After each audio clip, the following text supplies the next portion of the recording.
My phone buzzed on the table, the screen lighting up just as I was about to blow out the candles on my 40th birthday cake. Laughter echoed through the restaurant, my friends raising their glasses in a toast. But the moment I saw Damon's name flash across the screen, the noise faded into the background. "Hey, Cassandra," the message began, cold and impersonal. "I've met someone new. Younger, more exciting. It's over." A wave of dizziness washed over me. I'd suspected things weren't right between us lately, but this was brutal. My hands trembled as I typed a reply. "Congratulations," I wrote, my voice hollow. "I hope she enjoys your money." I knew that was a low blow, but I couldn't resist.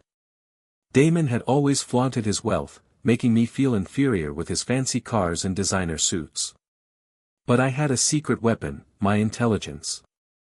I'd been quietly building my own empire while he was busy playing the role of the rich playboy. The next day, I called my lawyer. "I want to divorce Damon," I said, my voice steady despite the turmoil inside. "And I want everything." My lawyer chuckled. "That's the spirit, Cassandra. We'll get started right away." I smiled grimly.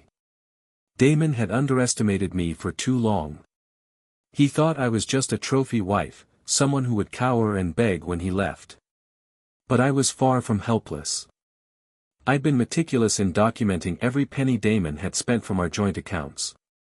I'd also made sure to keep track of all the properties he'd gifted me over the years. It was all part of my plan. The divorce proceedings were swift and merciless. Damon was stunned when he realized I wasn't going to fight him on anything. He'd assumed I'd be too emotional to think straight. "You can have the house in the Hamptons," I told him, my voice cool. "And the yacht in the Mediterranean. Just sign the papers." Damon was suspicious. "What's the catch?" he asked, his eyes narrowed. "No catch," I replied. "I just want what's rightfully mine." He hesitated, then shrugged. "Fine," he said, scribbling his signature on the documents. "Have it your way." Weeks passed, and the divorce was finalized. Damon moved on quickly, parading his new relationship across social media, flaunting his wealth even more. But what he didn't realize was that, in his haste to discard me, he had handed me the keys to everything. I didn't just walk away with assets, I now controlled the company he had built from the ground up, thanks to a clause in the prenup that I had made sure to negotiate before marrying him. His empire, built on flashy cars and extravagant parties, had been nothing more than a facade. It was time to dismantle it. I threw myself into managing the business, using every ounce of the sharp intellect I had honed over the years. My focus was unparalleled, and the strategy one devised turned the company's fortunes around. The very properties Damon thought were his triumphs, his collection of luxury cars, his private jets, his exclusive penthouses, began to lose their luster as I turned them into tools to fund my new ventures. But there was more at stake than just money. I wanted Damon to realize that the real power wasn't in his flashy wealth, but in the quiet intelligence that had always been my strength. I wanted him to see that my success was no accident, no mere act of revenge. It was the culmination of everything I had been building behind the scenes while he partied in his world of excess. Months later, Damon showed up at my office, uninvited and looking more disheveled than I had ever seen him. His suit was crumpled, his face pale with stress. "You've ruined me," he said, his voice raw with frustration. "What have you done to the company?" I leaned back in my chair, my fingers tapping rhythmically against the polished surface of my desk. The office, my office, was sleek and modern, everything Damon's ever-shiny world wasn't. I studied him for a moment, the once confident man now showing signs of cracks. For the first time, he looked small. "I didn't ruin you, Damon," I said coolly. "You ruined yourself. I just took the opportunity you left behind." His eyes burned with anger. "I thought you were a joke. I thought I could buy you, control you. But you turned everything around, didn't you? All that effort I put into making you feel small, and now it's all for nothing. His words stung, but they didn't cut through the armor I'd built. I had long stopped caring about his opinions. You know, Damon, I said, leaning forward, I never wanted your money. What I wanted was to be seen as more than your arm candy. What I wanted was to be respected, not just admired from a distance. Damon's expression faltered. You always played the perfect wife, he muttered, more to himself than to me. I never saw it coming. With Damon out of the picture, I began to reshape not just my life, but the entire landscape of the industries I touched. My business ventures expanded. I took calculated risks and made strategic alliances, all the while keeping the media at arm's length.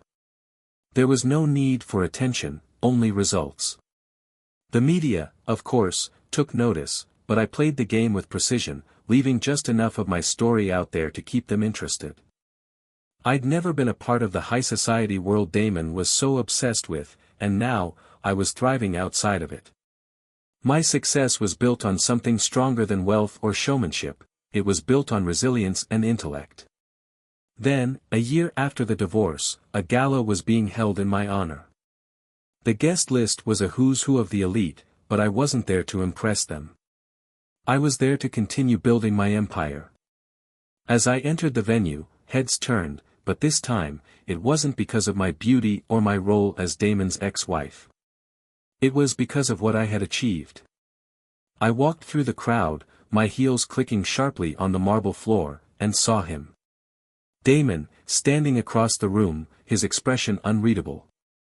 He was alone, his usual entourage nowhere to be seen. He looked like he had aged years in just a few months. I made my way to the stage, the spotlight catching my face. The murmurs died down. I looked straight at Damon as I took the microphone. I didn't need the riches you offered, Damon, I began, my voice calm, collected. What I needed was the freedom to make my own choices, to build something on my terms. I could see the frustration in his eyes, but I didn't falter. To everyone here tonight, this isn't just about wealth or power. It's about realizing that success isn't about who you know or how much money you have. It's about understanding your worth and never letting anyone else define you. As the applause filled the room, I caught Damon's eye one last time. And for the first time, there was no bitterness in his gaze. Only acknowledgement. Months after the gala, Damon made no attempt to reach out again. But his presence was felt in the business world, he had lost his edge, and his new ventures failed to capture the same magic they once did. He had been the face of the empire, but I had become the force behind its future.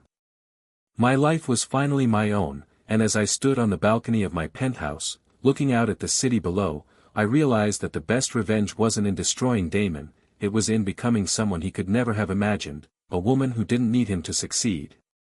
And as the sun set, casting its warm glow over the skyline, I smiled to myself, knowing that the best was yet to come. Thanks so much for watching. I hope you enjoyed this story. If you did, please hit the like button and share your thoughts in the comments below.